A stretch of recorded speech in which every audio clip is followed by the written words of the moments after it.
naman ng late registration ng birth certificate. Kung hindi nakalista ang iyong kapanganakan noong bata ka pa, heto ang tamang hakbang. Una, kumuha sa PACE ng negative certification.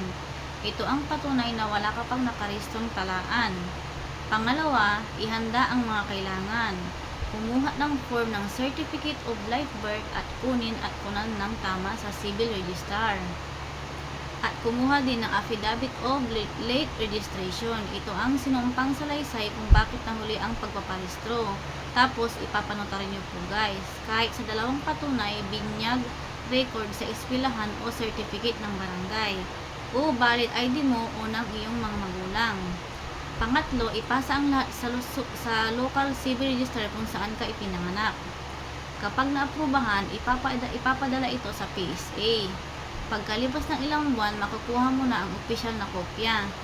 Ayan lang guys. Sundin nyo lang po yung mga hakbang sa mga magpapalit registration para may idea kayo. Sana nakatulong po itong video ko mga guys. Salamat po sa panonood.